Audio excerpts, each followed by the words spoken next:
Hello, everyone, and welcome to this edition of UCalgary's webinar series, where we are discussing media, politics, and society in a post-truth era. I'm Deborah Yedlin, and I'll be your moderator today. If you've participated in one of our previous webinars, welcome back. And to all our new viewers, thank you for joining us. Before we begin, I'd like to acknowledge that we're recording this webinar on the traditional territories of the people of the Treaty 7 region in southern Alberta, which includes the Blackfoot Confederacy, comprising the Siksika, Piikani, and Kainai First Nations, as well as the Tsuut'ina First Nation and the Stoney Nakoda, including the Chiniki, Bearspaw, and Wesley First Nations. The city of Calgary is also home to Métis Nation of Alberta, Region 3. We started this webinar series nearly a year ago. It's hard to believe it's almost a year, at the onset of the pandemic. Our aim was to inform and support our community members by connecting them with COVID-related research and resources. But since then, we have expanded our focus to include a wider variety of webinar topics, but our purpose is still the same: to share and discuss knowledge and insight from guests and UCalgary experts within our community. Together, we can use research and facts to take on the challenges that face us. The rate of change in our world seems to be forever increasing. Technology has transformed how the public consumes information. Where media outlets staffed with trained journalists were once our only window into current events, there are now countless websites and social media platforms offering alternative facts and just about any perspective on the news that you want to find. Our politicians are using these online platforms, and more people than ever are publicly participating in the political debate, whether they are qualified to publish their opinions or not. We live in an era that makes it easy to tune out information that challenges our values and tune in exclusively to channels that reinforce our beliefs. Psychologists call this confirmation bias or desirability bias. And as a result, we're seeing greater polarization, evidenced recently by the Capitol insurrection in Washington and anti-mask and anti-vaccine movements right here in Alberta. Just last weekend, we saw an example of this in Calgary, where individuals bearing tiki torches protested in front of City Hall. To think this is happening here is beyond troubling. Together, we need to find our way back to believing in an objective truth. With help from our community, UCalgary is educating the next generation of leaders in politics, communications, and media.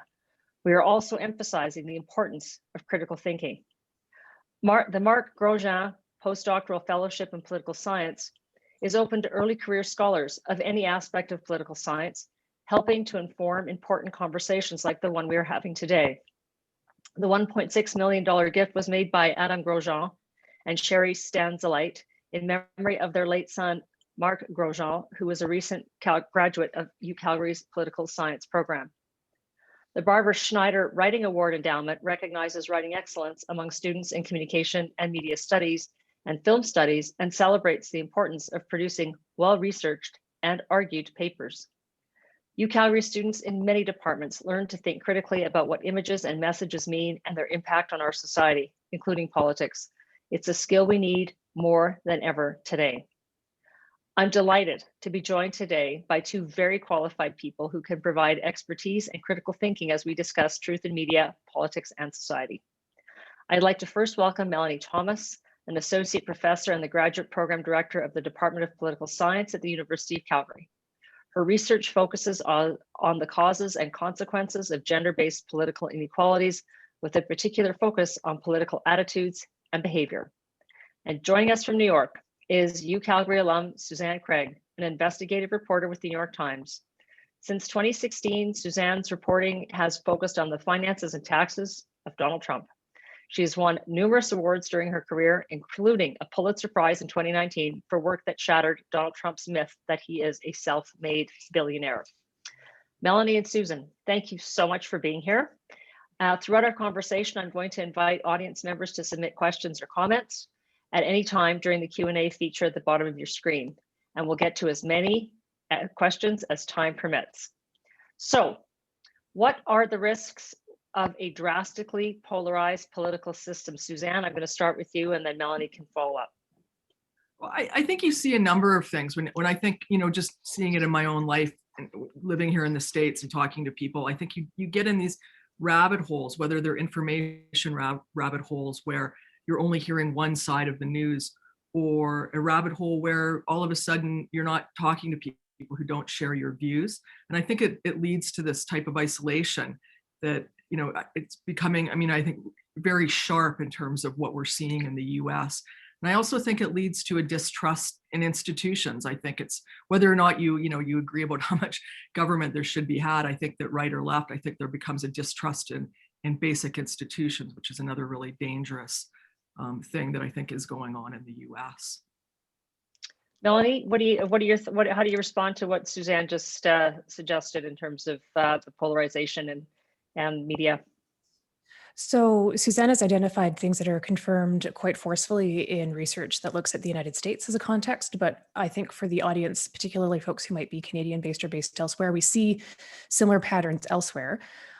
We would refer to the rabbit hole as social sorting, and we can confirm that people who are polarized partisans actually just socially interact with people who are polarized partisans just like them, and so they're not actually encountering different points of view in their social lives or in their work lives or things along those lines. Trust is a huge issue as well, and trust actually plays directly into conspiracy theory adoption. And so trust is the first step, and then it leads to a number of other nefarious effects. Two other things I want to highlight that I think are particularly relevant are an increased willingness to jettison democratic norms or the democratic process. And so when you see people who will say things like, "Not my president," or being prepared to be unwilling to certify a duly conducted election simply because they prefer an alternative outcome or they don't like the results. So people saying, "I actually don't want that process anymore. I just want my preferred outcome." That erosion of an acceptance of democracy, including that sometimes you don't win, or sometimes you might have to be governed by the side that you don't like very much, is forceful and troubling. The other thing that comes from this is something called perceived status threat. And I can get into that in a little bit more detail, but it's basically how people then start to react with sometimes extreme reactions, including violence, to groups that they think are a threat to their privileged position or a privileged hierarchy or the way that they would prefer things to be politically. So I just want to pick up on something you mentioned, this idea of social sorting. Is it a new phenomenon? I'm thinking that this must have happened before the rise of social media platforms and the way we've been able to sort of find the channel that we want to identify with. What did we do before as a society, or was it not as pronounced? I mean, it always kinds of happens. And this is the thing about the stuff that you can find that's embedded in social psychology. You can always, there was experiments in the 50s where you can induce a lot of this stuff to happen. And then I think often researchers were quite surprised at the strength of the effects. And they said, oh dear, how are we going to change this? One of the classic books about this, or foundational books rather, it's Liliana Mason's Uncivil Agreement. And she opens with this study about boys at a summer camp in the 1950s, and some were the red, some were the blue, and the antipathy that formed very quickly because they were sorted into these groups was extreme and quick.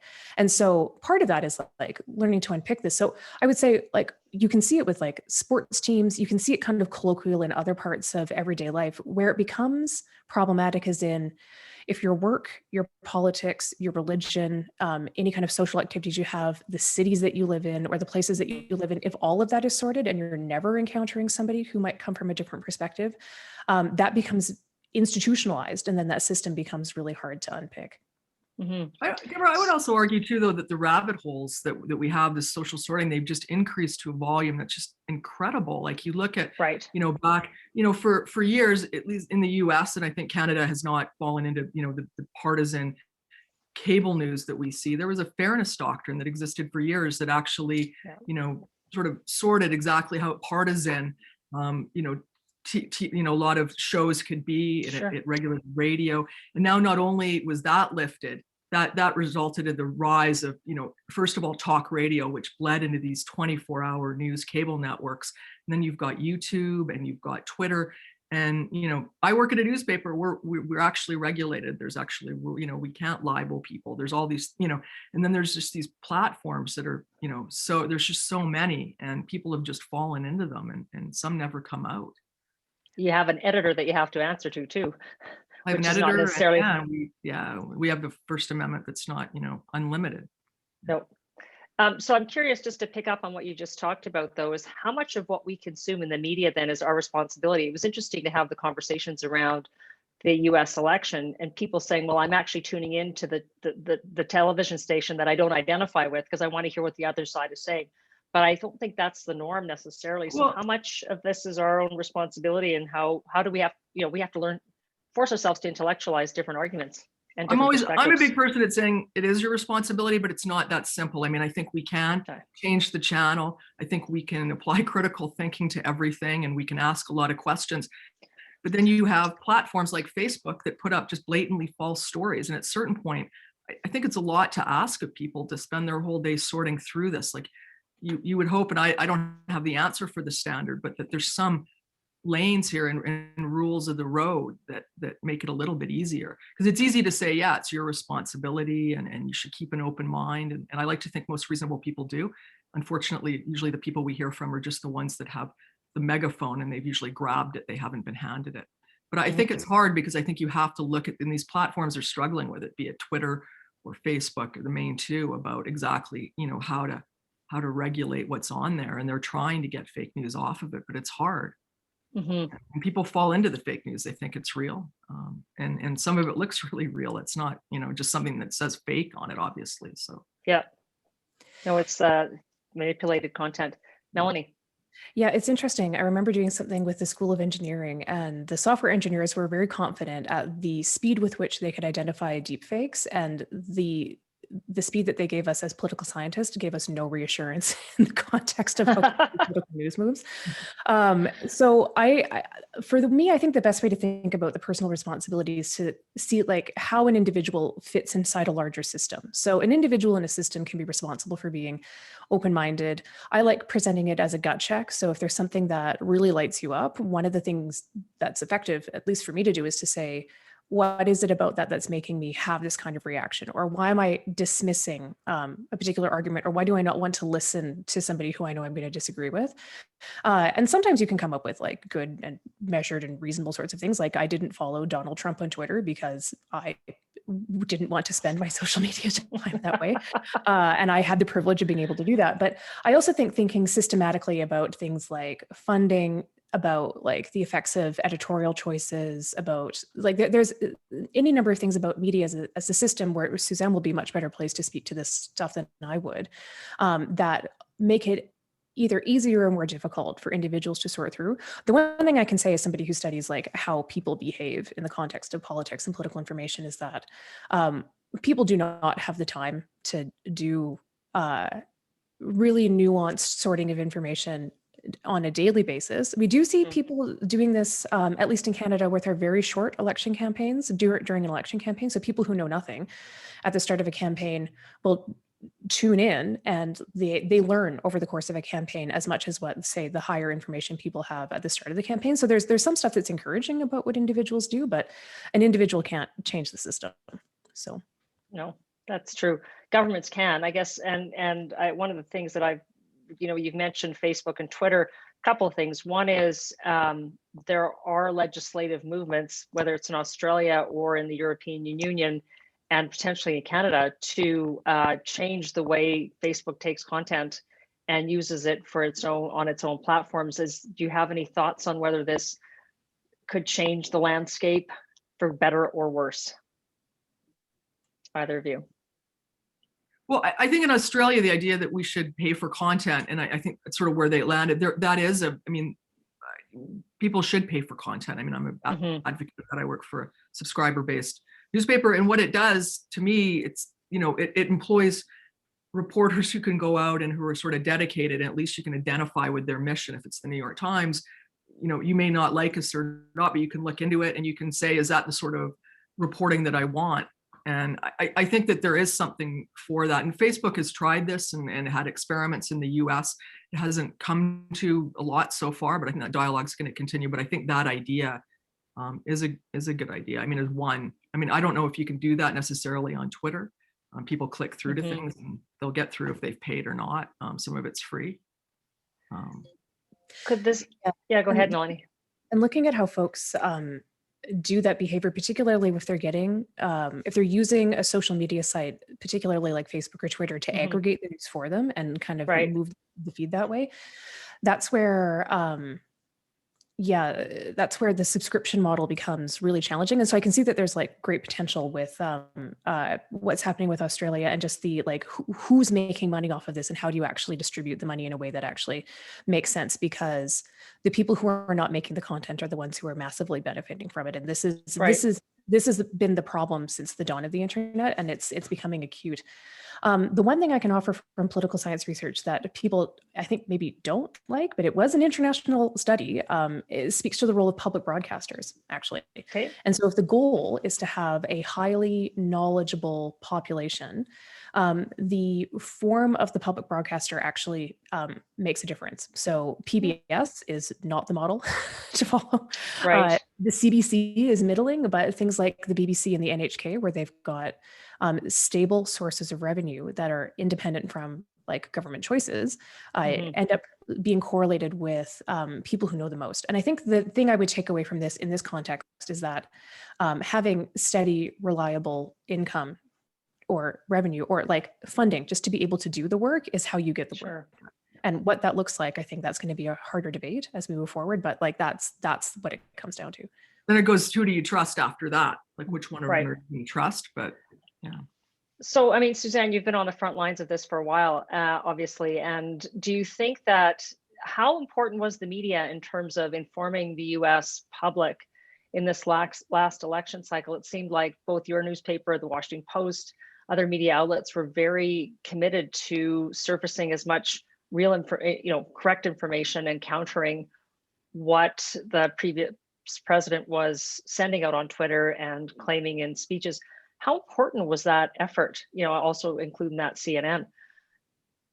Well, I mean, I think it was huge. When I look at our institution, and I mean, I think the Post and the Times did a lot of incredible work, but it took you can't build a false equivalency to other administrations. This was an unprecedented time in the U.S. And you just look at my situation, which is fairly extraordinary. I spent 5 years just dedicated to finding out information that a president should have released publicly, which is financial information about his life, and he didn't. And the paper dedicated 2 or 3 of us for 5 years to get, which we ultimately did. We got his tax return information. But that sort of commitment it's hugely expensive. So it comes down to just how important newspapers become in this time. And you sort of see it's unfortunate. Calgary has gone through a lot with its newspaper situation. A lot of towns have, that we're kind of feeding in not only to a time when there's been cutbacks at newspapers, but and you mentioned CNN. I think the news networks, you can give them different grades, but for the most part, they're doing, it's free talking heads. They have to fill 24 hours, and their commitment is a lot. It becomes political because that's just cheap. It's cheap talk. They can put somebody on either for free or very little, and they're not doing the sort of investigative work. I mean, I'd like them doing more of. But I think what I do, and I think what papers do, like the Times, became so important during Trump. Melanie, we haven't seen the same. Fact, we're not. I mean, people think we are, but I still maintain that at its core, what we do is fact, and some of it will come out in our papers. Some, the fact about, there's going to be lawsuits that will set, potentially challenging the president's assertions about voting in America. Some of it will be litigated in the courts, but I think newspapers still play such an important role. Melanie, what do you think? I mean, it's when you saw how the newspapers in the States were reporting on the former president, and are there any parallels too in terms of what we see in Canada in terms of how newspapers hold elected officials to account? I think so. And I think this is as a result of the context that was exceptional and extraordinary with Donald Trump. The American media is ahead of this than what I see in Canada. And I think for me, the most important— Sorry, ahead in a good way or a bad way? In a good way. Okay. Canada's behind. Like many of the stuff Canada likes. We don't, and like the thing that's interesting is that we can, if we look at like the Canadian-based stuff, we think, oh, we don't have this here, and then forget that all of us consume all the stuff from the United States anyway. And so of course it's all going to come like it does north of the border. But for me, the most important decision was the explicit marking of things that were lies as lies, or just saying there's Mhm. no evidence for this claim. And like that wasn't the way at first, right? Like there was a palpable shift, and then it just became, so Canadian media started doing Yeah, this no. with President Trump, but they aren't doing it in the context of like contentious local issues. Full disclosure, equalization is my bugaboo about this, where Okay. every time I see certain perspectives of this, it's like, that's actually a lie about the equalization program, and it's being Mhm. used to deliberately polarize people in Alberta. You And get into a false equivalency situation. Yeah. And the Yeah. lie is a really interesting thing, because I remember the first time we used that on the front page about Donald Trump. Yeah. It was regarding the birther lie that he was peddling about Barack Obama. And it was very powerful. And I have to say, like, the word's thrown around a lot. We tend to use it less. It becomes more powerful when we use it less, but we also, we will illustrate a lie. Sometimes we won't say it, we'll just show it. But it was so incredible when we put it on the front page that it made news. And that was in 2016. Yeah. And the thing for individuals, so I can tell that my research always brings me back to like, how is this playing out in the mind of like a regular like person on the street? This is another phenomenon called motivated reasoning. So if you want to see confirmation bias as just like everybody around me agrees with me or things along those lines, motivated reasoning is the psychological process that people will use to discount information that is like that Counter. doesn't fit their paradigm, or to Right. overemphasize information that does. Now, and the thing is, we have been doing this as we've studied how people have like looked at politics through party lenses, through preference lenses. Like in and of itself, I don't think that's necessarily a bad thing, but it's been taken to such an extreme at this point that there isn't consensus about what's the truth anymore. And that seems to be like, as Suzanne has said, like that truth still exists. Like I'm an empiricist. I think that there is an objective reality. Whether or not we're observing it objectively is like, I think, a different question and a eventually more interesting one. But that objective reality exists. And we still have this context where people will say, well, I don't like that fact. Therefore, I'm just going to say that it's not a fact. And this becomes, I don't have a good answer for how you deal with a lot of that. Yeah. I'm curious as to what your thoughts are on this. You mentioned Twitter earlier, Suzanne, and Twitter banned Donald Trump from posting on the platform. Thoughts on that, and whether it should have happened sooner or not at all? My thought on it when I see it, it's that I think people confuse freedom of speech with the right to say anything. And it comes back to the old, yelling fire in a crowded theater. You don't have it. I don't have it. Radio stations don't have it. TV doesn't have it. There's consequences. I think Twitter was right to ban him. He incited a violent, deadly riot at the Capitol. And that was the context that he was banned. I mean, I think I don't have an answer for it, but I think the larger question is, should that ban be forever? Which right now it is. And I don't have the answer for it, but I think that they made a decision that had come after many warnings. They're also, and it's a separate issue, troubling to some, Twitter is a private company, so they can kind of do what they want. But I think when you look at it, it's not an absolute right. I think in the context that they did it, I would support it. But I do think, is it right that it should be forever? I don't have the answer, but I certainly think about it. And there's a lot of debate about that.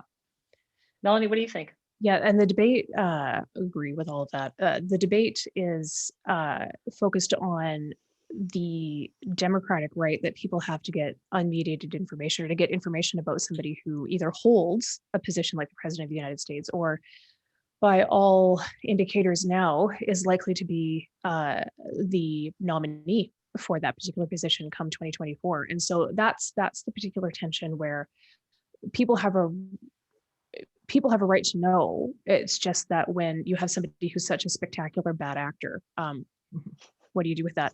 The other thing that I think is useful for understanding free speech in the United States, free expression in Canada, is how it constitutionally is defined. And we would look at that as, it's about the constitutional right defines what the state can do to you, not what private citizens can do to each other. So for people who would say Twitter can't do this because it violates somebody's free speech, I would say, well, Twitter's not government. Like the whole point of all of these, putting these things down in a constitution when we did them, was to talk about limiting the state's ability to coerce us into doing something. And so this is where it makes this context much more interesting, and also thorny in the fact that you've got somebody who's like an agent of the state as the president, who is misusing these rights to deliberately misinform and to incite violence and things along those lines.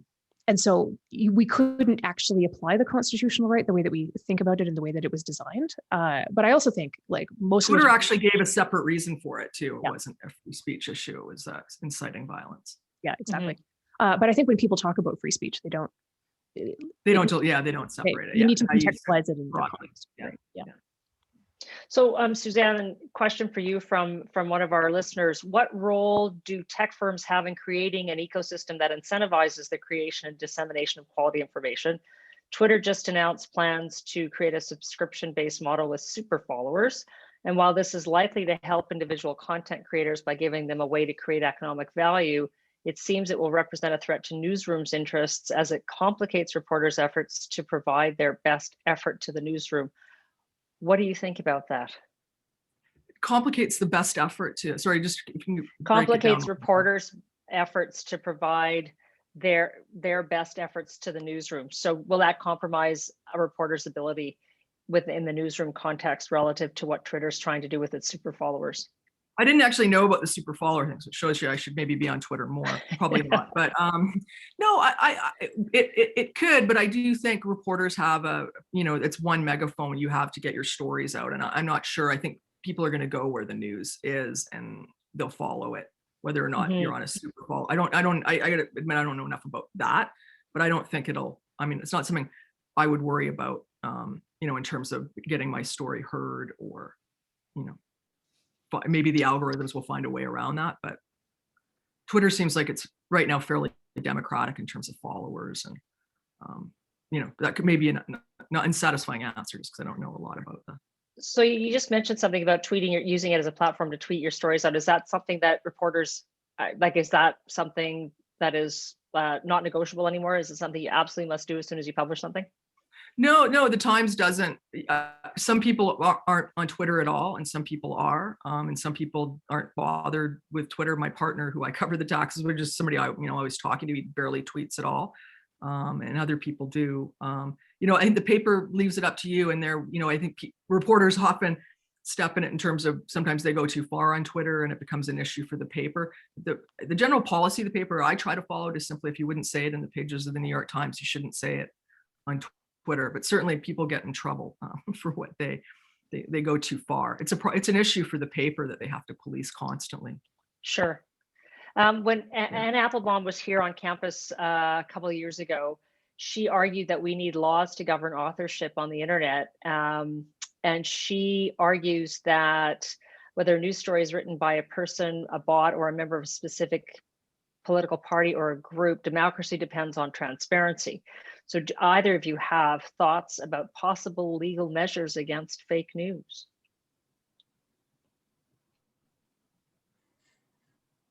Like, the law is always going to be the last thing that comes on this stuff. And so as not a legal expert, I kind of want to sidestep the legal part of the question and instead talk about norms that we could build that I think would actually go a long way. And the one I want to focus on is something called proactive disclosure. It's something my field does not do, but I think other fields do. So if you look at political science and then compare it to economics, the economists are doing this to a much more aggressive degree. And the imperative is coming from professional associations. It's coming from the journals that they publish in. And so publishers have a role with this, but all proactive disclosure would be to get people to disclose where they work, where they're also getting a bunch of money from. So if you're sitting on a board, you would have to disclose that. There is an argument to be made that if people are engaged in certain positions within partisan politics, so president of an electoral district association or a party's campaign or something in the back room, things along those lines, that this is relevant information to disclose. And I find how people want to discredit an author based on these sorts of things very systematically with existing hierarchies in the status quo, things along those lines. And we can get more into that if folk want to. But the point that I would raise here is that I think because on the tech side of things, everything is evolving very quickly, I look to see like where the laws are able to be resilient to some of this change and where the laws are very clearly falling behind. In Canada, campaign finance and these sorts of things, the laws are very clearly falling behind, and there's some real problems with electoral law there. That's a challenge. But I also think a lot of this stuff can be, if we just change our expectations about what we're expecting from people, including like my proactive disclosure is very boring. I work at the University of Calgary. That is it. Right. I'm dull. Like that means something very different than if I had to disclose a whole bunch of other stuff. So, Suzanne? Can you imagine just the idea of just policing that, I think, is going to be really difficult. And a lot of times people that are putting out the news have no incentive, actually probably have a disincentive to doing that. I mean, it's a really hard issue. But I think in the world that the fast moving world we live in, I think that sort of stuff is not going to be happening. I mean, I think it would be great to see it. We have to police the people that we quote in our pages. If we're quoting somebody, do they have, if it's a business story, do they have interest in the stock? There's a million questions we have to ask them. Sure. And sometimes you rely on people to be honest, and they aren't. I mean, it's just, there's so many layers to this thing. I mean, that's why ultimately, and it comes back to, and all these platforms are going to have a lot of problems with fake news, and it comes back to the individual to sort of take on some of the responsibility again. Yeah. I know for journalists, this is going to be a very different issue than what it would be for, say, somebody in my position as a sometimes op-ed writer, or for the people who are like not making the news, like they're not actually doing news reporting. So these would be people who are like news adjacent, so opinion pages, things along those lines. And if you look at the proliferation of content in that context, then that I think the norm stuff is a little bit easier to regulate, or at least expect in terms of disclosure in that context. I take Suzanne's point very well that for like actual news reporting, a lot of this stuff is already done. And I think one of the greatest disservices that we've seen from, and I consistently call them bad actors, are folks who would say that based on an outlet or based on something else that has nothing to do with the actual news itself, that it's appropriate for people who like follow them or think like them to just dismiss it wholeheartedly. Like, and this goes back to, as I say, the problem in this context is people's willingness to accept democracy, because that kind of ability for the media to do that kind of news reporting is foundational to actually have any kind of democratic system. So there's another question that's come in, and it's about this individual citing an economic paper that says there's two types of media consumers: those who will be partisan and read their side, and those who will read all sides to find the truth, so the critical thinkers. How do you think paywalls impact the consumer who would otherwise read all sides to inform their opinion, but because of the paywall is not bothering to access that other view? So is there an argument to be made that the paywalls could be contributing to polarization in thought because of the lack of accessibility? At the risk of sounding a bit salty, I reject the premise of the question. I know enough about individual behavior to know that there isn't this like archetype of somebody who just reads the stuff I agree with versus like the noble citizen that's looking at everything on all sides. People are reading what they have time for. When it comes to political news between elections, most people aren't engaging in anything. People who are engaging in a lot of like news reading are often not as typical as what they think they is. That's a confirmation bias thing too, where I have students that say this, where they say, oh, well, that matches my behavior, so that must be the best theory to use to understand everyone. And it's like, no, we're weird. Like most people don't do this. So, I mean, I think that's a separate thing. Like I would definitely bust this idea that there's like the partisan reader versus the taking a little bit of everything and doing a good faith sampling of the content. I think people read what comes across their desk quickly, in which case the algorithms are doing much more lifting. But beyond that, the paywall, I think if somebody's just perusing and it comes across their desk and they hit a paywall, they'll move on to something else. And if we want folks to do that like selection of all like or diverse material, then paywalls present a challenge. Suzanne, we New York Times has a paywall. No, we do. We also, for this issue, we give readers 10 stories. We've made a decision to give 10 stories. I think it's a month away. So you can get in and you can look around and you can sample the paper. I think it's both because we'd like to have people try our journalism and see if they want to subscribe to it. But it's also for that reason. I think the New York Times really struggles with the fact that, we have to charge people because we have to pay people, but it also makes you I think there's a feeling, one of the words that's been used inside our paper, it's a more elitist because you have to pay for it. I think it's just the nature of the beast, but it certainly is. I mean, I spend a lot of time all day researching and doing things, and I don't have a subscription to everything, so I'm locked out of some things. I'm fortunate I can kind of try workarounds, and I've got a library team that can pull stories for us, but I think it does. I think you're locked out to a corner of the world. Well, those are big papers to be locked out of. If you're locked out of the Washington Post and the New York Times and the Financial Times, the Financial Times, a lot of other places, Melanie, you were just going to say something. Yeah, and so I think one potential way around that, I know I do this with things I don't subscribe to, is I still get the email summaries. So at least I get the headlines. So I can see and keep track of what the top line is, which is not enough to be knowledgeable, but at least to know the contours of what's happening and to know when I need to go start and do deeper dives. The other thing I wanted to say is that even if it's not a paywall, I actually think that the forced registration to read content has the same problem. So the Winnipeg Free Press does this. I think the Guardian does this as well. If you're coming through Facebook, things along those lines, where they say you can read it for free, but you need to tell us who you are. And a part of this, I mean, it's effort, and I know people exit at the effort stage, even if it's not monetary effort. And the other thing I worry about that is that it's attaches the cookies and the things, and so it's a way to kind of, I think, do the end run around the revenue question. Sure. And so what people have to do is they have to trade their personal information to be able to access content for free, so that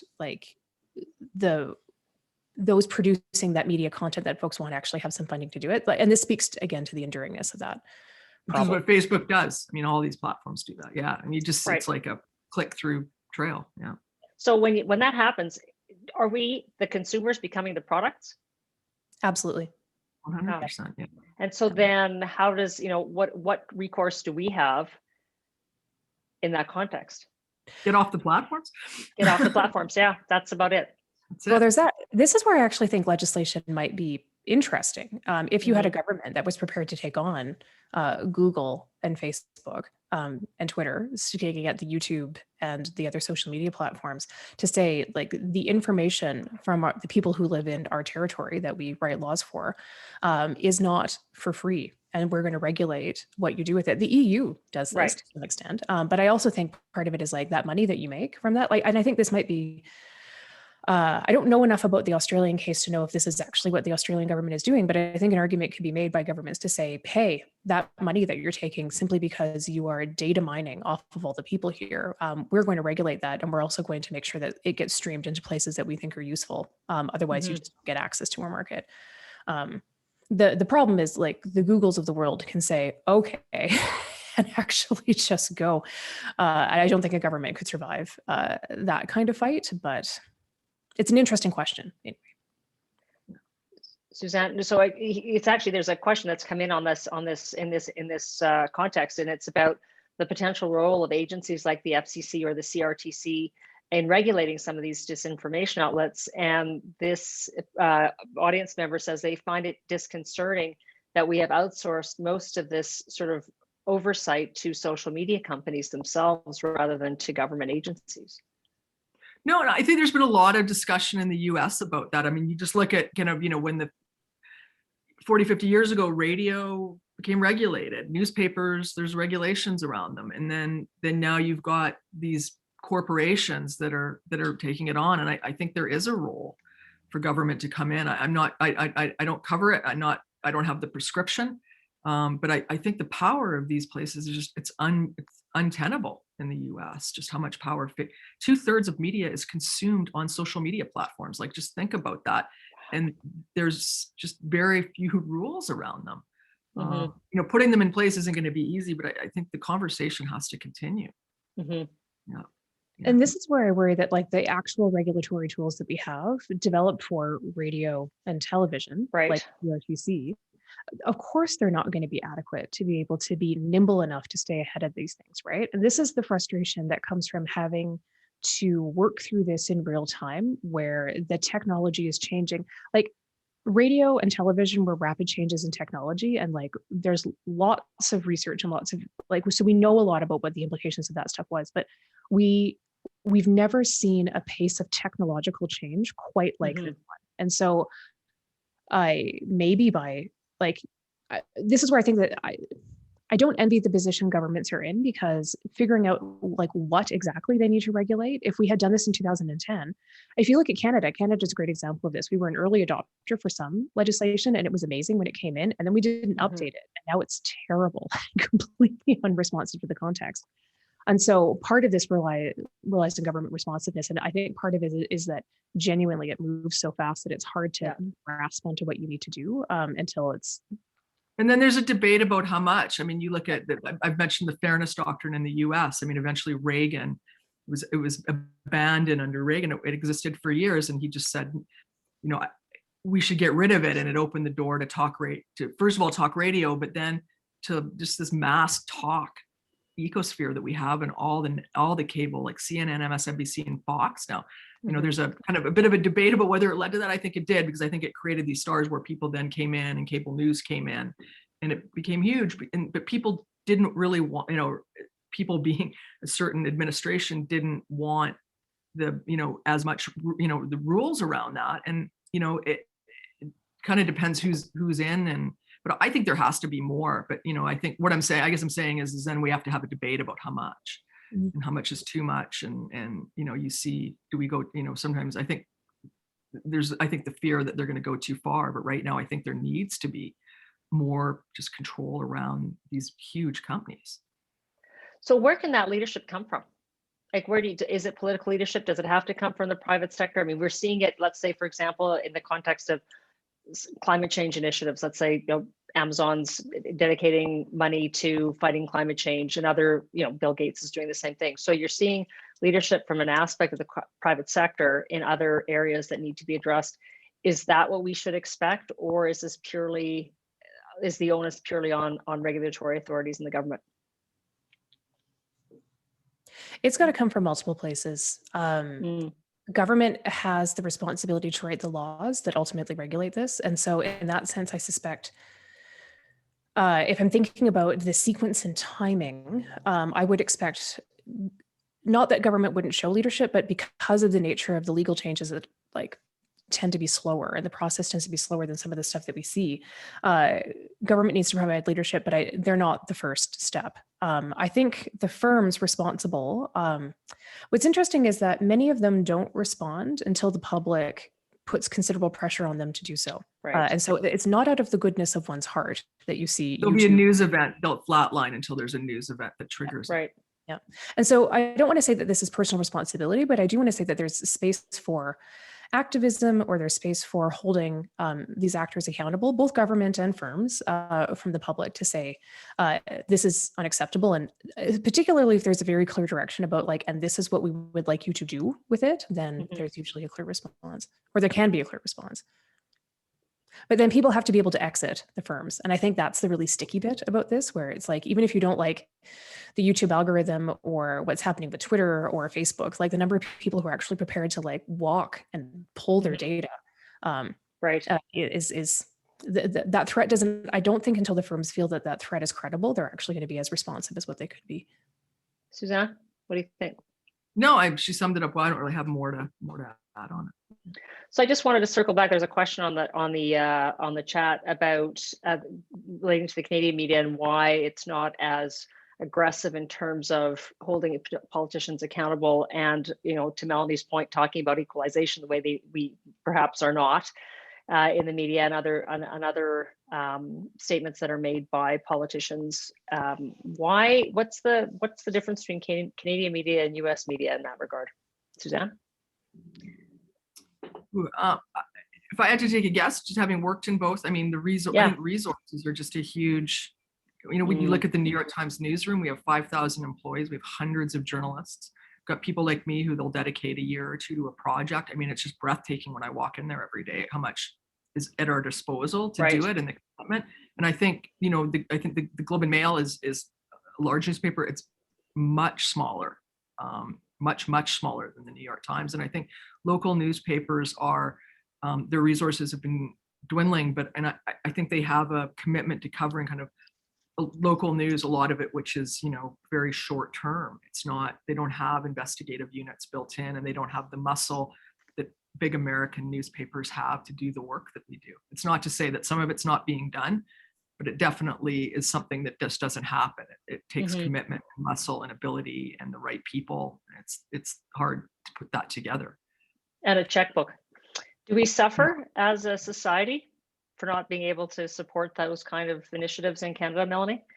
I think we assumed that the norms and the institutions and the actors that would go in them would be much more resilient and restrained than what some of them actually are.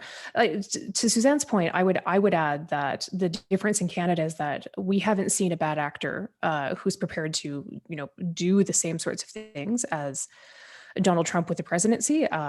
So, I mean, there are certainly political actors who do things that I disagree with, and I think that they're doing them for similar reasons, but it's not to the scope that we saw, right? Right. And so Canadian media is not responding to the same level of like that. It is concerning that they don't necessarily have the resources to respond to that. But I also think part of this is, I mean, I remember when it was a regular occurrence with the Trump presidency that I would have colleagues that would be teaching like basic intro American politics. And they said they would teach. And while they were teaching, something would happen. And they came back and I was like, what I just taught, which is canon, like, I need to go back and reteach it because that shouldn't have been able to happen. I haven't had that as a Canadian politics instructor. I mean, the closest I can think of is the 2008 prorogation, but that was just because all of us ignored the office of the Governor General because we're just like vestigial power. We kind of don't care, right?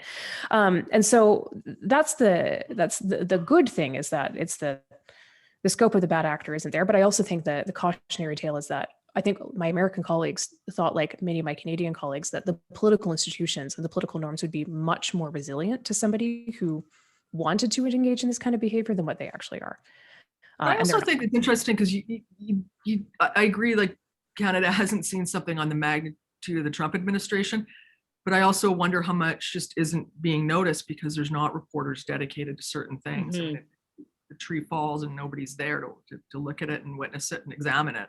Yeah, and it happened. And I think that, you see the CBC, I think, is one area. It's not the only news organization that has resources dedicated to, but I think it's there, and there's other newspapers that do. But I do think just sometimes you just don't know what's going on. I remember I was in Calgary a year or two ago, and I went down to City Hall, and I remember when I was at the Calgary Herald, and I was a summer student, and I went down, and I covered City Hall, and there was like 40 or 50 other reporters, and I walked in there a year or two ago, and there was 3 people in the gallery, and those 3 people aren't investigating a lot of stuff on spending and where the money's going and the conflicts that might be there. They're filing daily dispatches on what happened at City Council, and not to say there's not a value to that, but there has to be more people watching this, because sometimes you just don't know what you don't know if there's not a reporter there.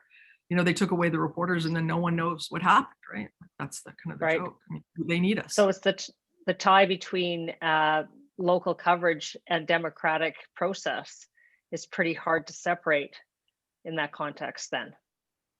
Yeah, the accountability that comes from the time and the space to chase stories down and actually have the resource to really doggedly do it properly.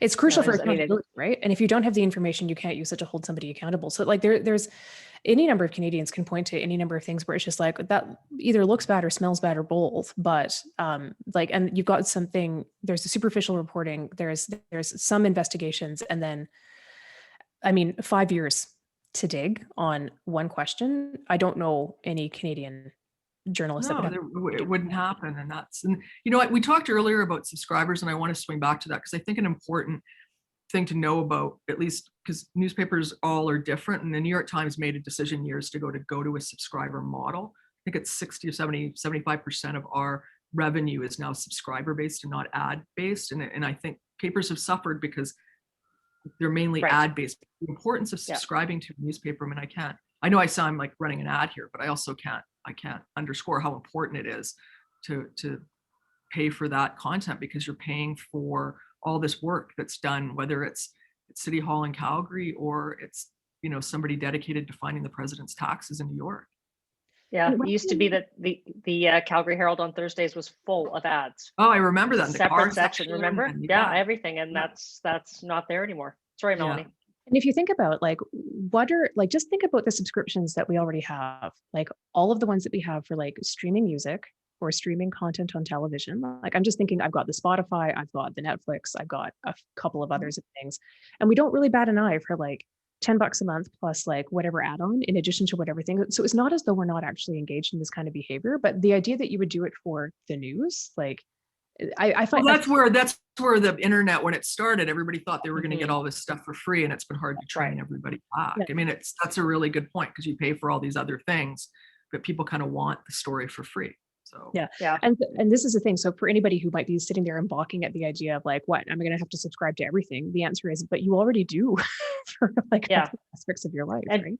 Just because you can get it for free on the internet doesn't mean that the individual who was writing the story doesn't need to get paid. Their journalism's worth just as much online as it was in the physical paper when you chose to have that delivered to your house. So question, is investigative journalism changing? And if it is, what skills or resources are becoming increasingly important, and what's becoming less important? Suzanne. I mean, I think it's changed. I mean, I think I think the importance that's been placed on it is, I think it's never been more important in the context of covering politics, just because, especially in the last 4 years, just how much we needed to dig in to kind of find out, not that we didn't before, I think, but has it changed? I think it's become also, I think more, I would look at it as an emphasis issue, I guess. The New York Times, if they're going to charge, the Washington Post, if they're going to charge, I think they want to have original content. And I've seen, since I've been at the Times, we used to have kind of one investigative unit back in the corner, and then we had, and that was about it. There's like 8 or 10 people, and now every desk has, not quite every, but almost every desk has a little unit within, like our Metro section has an investigative unit. BizDay has an investigative unit, because I think the demand for premium and original content, that also I think holds a great public service, is just huge. And I think that's why you're seeing, I think, kind of a bit of a renewal of it, at least at the big newspapers in the US. It's because it's driving, we don't want to have news commoditized. Like there's always going to be 100 people at the White House, but you want that story that nobody else has, that everybody's going to want to read, whatever it is. And that sort of rests on our shoulders. You have to add value to everything that you do. Yeah. Not just rewrite a press release or rewrite somebody's statement. And that's that's the business model, I think, that they really, because it drives people to the site and they want to read it, and then they see great stuff along with the crossword or whatever, and they'll pay for it. Don't diss the crossword. It's always a good thing. No, it's important. We have a whole game section. So I know. Yeah, I'm all for that. I subscribe to that. Melanie, question. Has the university ever considered offering a graduate level course where the students would cover local issues in the same depth that you're talking about? So I guess, is there a role for post-secondary institutions to fill the gap that we're not seeing addressed by local media? I can understand the desire for that particular question. I know the University of Calgary doesn't have a journalism school, but my caution that comes from this is like asking students to do that labor for free that strikes me as an imperfect solution. And I'm not sure that, I think universities certainly have a role to play. It's just, having been on the receiving end of so many of those interview requests from the students that are in that position, I really do, like, that particular model is one that does not appeal to me. Where I think universities have a role, and I'm thinking very much in terms of like public facing scholarship, and I'm using my own experience with this, where we through our research can offer evidence-based ways to help people understand what's going on with some of the stuff. Like government, we probably tend to move a little bit slower because peer review publishing takes forever in ways that like news publishing doesn't. But like in that sense, I see our role as being able to like ground the things that seem very difficult to understand in in peer-reviewed evidence and in that kind of research evidence to actually give a foundation for like ways to make sense about what's going on. Part of that involves media literacy that we would teach to undergraduates. Part of that could be involved with graduate students if they're doing that kind of work. But unless I misunderstood the question, I do worry about turning to students as a source of free labor when part of the problem is what people expect to get access for free. Yeah, but you know, there's another kind of, and it kind of was to blend the two questions, but the other part, and it's about sort of this, I think, a bit of a renaissance of investigative journalism in the US. There's also, and I don't know how these fit into or could fit into the Canadian model or how much it exists in Canada, but these nonprofits that are just proliferating in the US. They're supported by private money that do investigative journalism. ProPublica is the most well-known one, but so many cities have them now, and it's great to see. I mean, they have to do a lot of fundraising, but they find private donors, and they have, I know a friend of mine runs one in San Diego, and it's incredible to see iNewsSource. And they, a lot of people from the San Diego paper, the Daily, went over there, and it has filled it really, you know, that paper was diminishing, and this thing has started up. It's doing very well, and it's really filling a role in terms of local investigations. And that's kind of when I think about the other thing going on in journalism in the US. And I hope that donors continue to support it. I mean, during Trump, they got a lot more money because I think there were so many people. Student journalism is interesting. There's papers that we've done joint ventures with journalism schools, but pay is an issue, and they should be, we pay. So the person who asked the questions just said they'd get credit for the research, and it would be just considered a different kind of research. So I mean, maybe it's pertinent to what they're studying, and you get a credit, and maybe it's part of a paper that is published in some form. Journalism schools can also have newspapers themselves, and you know, they're at school and they're producing that as part of their coursework, and they learn about journalism by doing that. Calgary doesn't have a journalism school, but for those that do. And one thing I think it's important for folks in the public to know that if one of my students in one of my classes actually, if I wanted to set an assignment where they would be interacting with any member of the public, I would have to go through a very fulsome ethics process. Yes, you would. I would, and often as individuals for those. So like the course would either need an ethics review, and or the individual project would also need an ethics review. And getting that done over the course of a 13-week semester, it's a challenge. It's not that we don't do it, but in that sense, I think it's not just, there are many other things that are at work that kind of govern how we do our that kind of teaching or research scholarship that would make that a challenge. One of the things I would say though, if you're looking at Calgary for an example for this, and it's not without like critiques or challenges, but pop-up journalism, like, so the Sprawl is one of the local publications I think of where there's people are seeing space for this kind of investigative work, and it's engaged individual citizens who are starting a kind of grassroots organization. Like I say, it's not without potential criticisms, but that's some of the stuff that we see locally that's doing some of that work. So just on that point, Suzanne, just love to hear your thoughts on how the newsroom of today is different than it was, let's say, when you first landed in New York, how it changed the Trump administration years, where we are today. Where do you see things going in the future? You've been working remotely. What does that mean for that conviviality of the newsroom? Are we going to go back to that? How do you see that changing, and how has it changed, and how do you see it changing?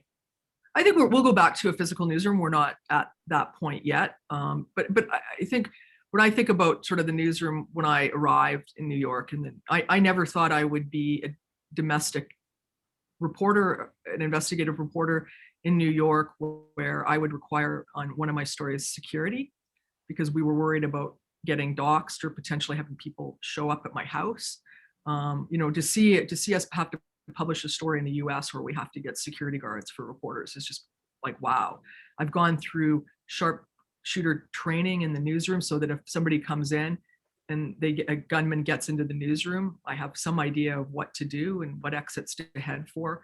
You know, the security at the New York Times, they've had to put up barricades out front when we're not there now, but just because of the threats that come in against reporters at the Times. I mean, it's really sad that you have somebody who is at the podium at the White House, the president, who's continually calling us an enemy of the people, and it's toxic, it was corrosive, and it just created this just hate atmosphere against reporters. It was like nothing I've ever seen, and it hasn't, he's gone, it's still there. I mean, it's still going on, and it I don't know how it's going to look 3 years from now. I don't think this thing that the United States went through is over, far from it. But that was sort of, it's been, really almost, chilling is sort of the word that comes to mind when I think of all the stuff that we've gone through, and you have to, friends of mine that had to gone through it, they've got families to worry about, and they've got a security guard outside their house, and they're, it's a worry. Yeah. And yeah, it really makes you wonder. Disconcerting. Yeah. Yeah. Well, I just want to say we're at 3 o'clock, and I want to thank both of you for being with us today and for a very illuminating conversation about navigating media, politics, and society in this post-truth era. I'm sure we could sit here for another couple of hours and talk about it some more. So I just want to say thanks for making the time, and anyone who registered for this webinar will get an email so they can review the recording. And if you enjoyed our discussion, please visit ucalgary.ca/community, where you'll find more webinars, podcasts, and stories on topics that matter to you. Thanks everyone for being with us today. We'll see you next time. Bye for now.